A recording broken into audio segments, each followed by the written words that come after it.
something. The amount of aromatic flavors that it brings is just so cool, and the seed just is all of that same flavor, just in a tiny little powerful package. But yeah, so they end up being quite different. But yeah, that coffee rub is the base of all of our rubs.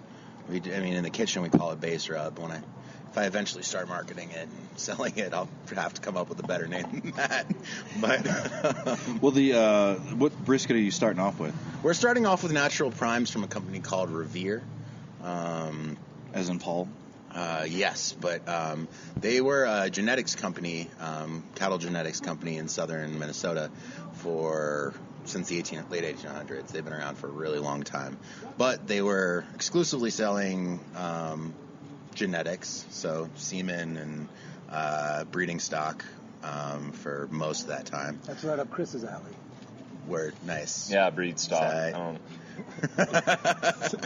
And they joke. I think the semen went. Yeah, no, I got that. The semen went right over his head. I got it.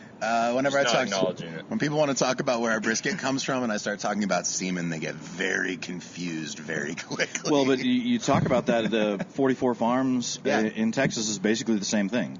Like they are a beef genetics company. Like they sell semen. Yeah.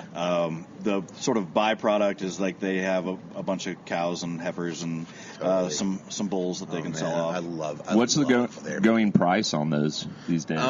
It's between $4 and $5 a pound. Of semen? Oh, on semen? Yeah. Oh no. Ooh, let's get. If you want to talk about semen, No, we're stuck. We're stuck now. That's the expensive stuff, bud. All right, how much are you paying per pound for brisket? Per pound for brisket, between $4 and $5 right now. Okay. It goes up, it goes down. I'm not. They're always a little bit cheaper than Creekstone, and I think that's kind of how they're approaching the market. Well, and then the ribs here. Yes. They're kind of small racks of spares. We have had a hard time getting really consistent racks if we are avoiding commodity pork products. Mm-hmm. Commodity pork is remarkably consistent, but I don't like the industry, so I try and stay away as much as I can. So where's the pork from here? The pork is we're sourcing all of our pork through Tenderbelly. They're a local company that sources all of their meat from smallish farms between Iowa and Colorado, mostly Iowa. Pork country for sure. And are you dousing these with a sauce or glaze? No sauce, no glaze. They've got like a almost vinegary taste. Interesting.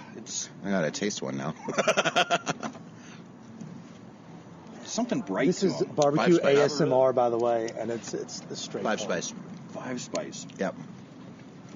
One of the really cool you're just things, like all that stuff that everybody thinks about Texas barbecue, salt and pepper, like throw it out the window. We're not in Texas, right? We're I think Texas has my favorite technique for smoking meats. And there's always that debate as to whether it's even, like if you talk to someone from North Carolina, we sell smoked meats, we don't sell barbecue. And I'm okay with that. But I think Texas truly perfected the technique of smoking meats. And that's why we use this method. We're not doing direct heat on anything. And certain things need direct heat, and it tastes so much better. And you get that entirely different smoke flavor profile.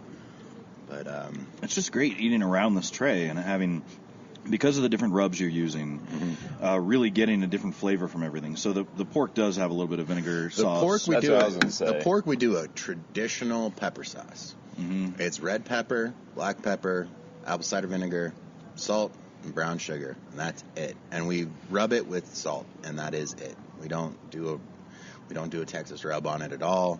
We do whole shoulders, bone in, skin on. So we got picnic ham. What do you do with the skin? We put it over the top. We tried crisping it up for a while and putting it in the sandwiches, and actually that didn't go over super well around here. People are like, why are there crunchy things in my pork? Understood. Or like, that was harder than I expected it to be, and I did not enjoy it. That's what she said. Hey! I get one or two of those in an episode. But you get the vinegary pork, and the pepper with it. You get the 5 spice on the ribs, the coffee on the tenderloin. I'm picking up mainly just the salt and black pepper on the brisket. And you'll get the celery every once in a while because we add very little. To 6 quarts of rub, we add 2 tablespoons.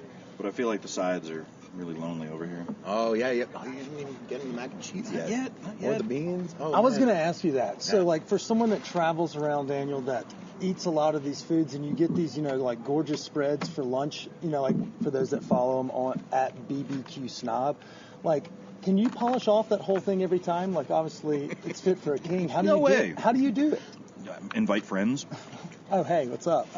Yeah. Like, because I've wondered it. I was like, man, that's so much damn food. Ooh. Yeah, you asked if I could. Yes. You asked if I could record this, and I was like, I don't know, but at least it'll help me eat the tray. Yeah. Right? Will definitely help. And I appreciate you not doing a mayo-based slaw for someone that's not Team Mayo. I appreciate that. You know what? I'm 100% Team Mayo. I understand. But there's something about. That's good. So my aunt was a chef for a very long time in Denmark, and she just made the most amazing, super simple cabbage salad, and that was like almost every meal that we had when we would visit her was this beautiful shredded green cabbage salad, and I always stuck with me my whole life because I was a little kid and I was like, I don't want to eat salad. But it was just this beautiful, simple, crunchy, sweet, flavorful thing. And so coming into this, I was like, you know what? Not going to do a traditional slaw. We're going to do something a little different. Maybe throw a little sesame oil in there and make it just kind of more something new. Yeah. I like it. And I think it complements a pulled pork sandwich real well, too. When you have that crunch, it kind of adds, like, I'm a put a potato chip on a sandwich kind of guy, so it adds a little crunch to it. I don't mind adding a little texture. I'm with you 100%. So you would prefer to have that crispy pig skin in there? Yeah, I would, yeah. That'd be fantastic. I'm also a big fan of chicken When we do pulled duck, which is one of our specials, we crisp up those skins, and we have duck crackling in with those sandwiches. How often do you run that special for all of our Colorado listeners? It's like every 1 or 2 weeks. We've only been open 2 months. We're still getting our feet under us a little bit, trying to standardize my specials a little bit more. But yeah, that sounds pretty dank, doesn't it, Kip? Look at you coming around. You got I the bet new it verb. fucks. Texas Monthly's so about to get a question, real zest in the Where's new your writing first style. barbecue pit job? Blue Ox Barbecue. Blue Ox. Okay. Blue Ox Barbecue. How long were you there? prestigious one. I was only there I think it was like 7 or 8 months. What's like a typical day if you're working the pit? Oh, so that job. Okay, so that job, I got almost no training at all. Learn on the fly? Yeah. Oh, absolutely. No one was telling me how to trim briskets or rub. Like, I got shown how to rub stuff, kind of, sort of. You didn't learn that when you were 13? No, my I learned how to, so I guess. Oh, it's the whole Tatum crew. Sorry. Hey, Sorry, Tatum. excuse me. No, don't apologize at all. That's why we like doing this. It's good to see you. Have a great day. Some great Telluride people over there. Anyways, so, I mean, most of my job was making sure the fire stayed up and hot and good. And then I was also, so the Buzz Mill is a 24-hour coffee shop that sells alcohol during legal alcohol hours. And they also have a little stage outside and a bunch of tables and some food trucks. My job was to make sure the fire didn't go out, throw ribs on at a certain time, like rub and throw ribs on at a certain time, check on briskets, wrap briskets. They didn't teach me how to wrap briskets. It was just like, here's these giant, the biggest sheets of peach paper I'd ever seen. Just make it wrapped. Just do it at maybe at 6-ish, somewhere in there. And then I wiped tables, picked up, probably 500 to 1,000 cigarette butts a day out of a gravel yard. Wiped all the tables down, took out all the trash, made sure, walked around the building, made sure all the litter was picked up. I drew the line at pitmaster stuff. Yeah, I drew the line at cleaning up homeless poop. That was where I was like, no, I'm cooking, not cleaning up poop right now. Well, yeah, Blue Ox. That was firm on that one. So the first pitmaster interview I did for Texas Monthly was Aaron Franklin. Yeah. At Blue Ox. Oh wow. Yeah, we were sitting on the picnic tables out back there cool. one evening. Yeah. Well, I mean that was the other thing. That was one of his experiment pits. He made a little box smoke. He tried to make a steel version of a brick pit, and it had crazy hot spots, and there was a reason he sold it.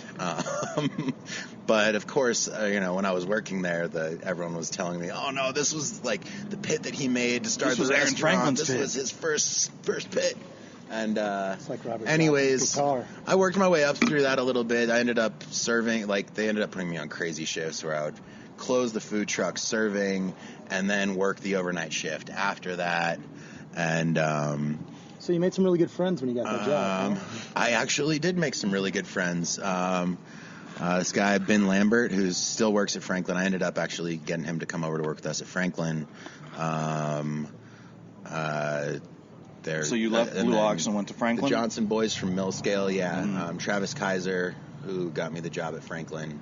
It was actually kind of fitting. I had asked for Christmas off so I could come back to Colorado to see my family, and he didn't want to give it to me, and then he fired me, and then he offered me my job back the next day, and I got to tell him to go fuck himself, which felt really good. Because he fired me for shit that I didn't do. I didn't do anything wrong. Anyways, they offered me... Breaking news here on the podcast. Yeah, they offered me the GM position of the Buzz Mill. I didn't want to GM a 24-hour coffee shop that sold alcohol and had concerts and food trucks and all of it. So, but it was great. I mean, I worked there with the Johnson boys who run Millscale now. And, it was awesome. They're just such cool dudes. Always have been. So is that the point you decided to move back out to Denver? No. So I got fired from there. Travis Kaiser, one of the owners of the Buzz Mill, good friends with Aaron Franklin, calls me up and says, "Hey, I was just hanging out with my buddy Aaron. He needs a cook. I thought you worked really hard when you were at the Buzz Mill, and you did a really good job. I told them about you. Here is Benji's phone number. Benji's the ex-GM at Franklin. One of the cool, also amazing. And so person. What location is this now? Blue Ox is gone yeah. now. It hasn't existed for years. And so, then up here. He's going back to before Franklin. Before Franklin. Gotcha. So I left Franklin. You got to work that out in the editing. I left Blue Ox, or I stopped working at Blue Ox, and then a couple weeks later started at Franklin. Braun Hughes told me the only reason he hired me was because I had a beard, which was cool, I guess. Hey, take it. It was the hardest job. Starting work at Franklin was the hardest job I've ever had in my life. Going from working one fire that no one really seemed to care about all that much to 5 fires that were very, very important and people cared about a lot was so hard to wrap my head around. I thought I couldn't do it. I thought I was going to have to leave the job. Aaron came in one day and was like, "You're not getting your side work done. You need to be able to have your fires exactly where you want them. Let me show you how to do it." And he worked some crazy barbecue magic that now I feel like I've done it to my employees a little bit, where you're like, all right, cool. I'm going to walk away for 10 minutes. That smoker's going to be at 275. That smoker's going to be at 275. In 5 minutes, you get up and check. If they're not there, I will eat my shoe. And he did it. It blew my mind. I couldn't believe that someone could control fire like that. My brain exploded. Let's talk some fire. Well, so did that make it? I'm actually curious at this point. You said you didn't know if you could do the job. Yeah. You just witnessed that. Did that make things worse or better? It was so inspirational to see that it was possible. I thought everyone was almost bullshitting me for a little bit. I was like, how can you control fire this well? And he sat me down and said, "Dude, if you can't figure out how to do this, we can't you're in the way more than you're helping out. So I had to get it together.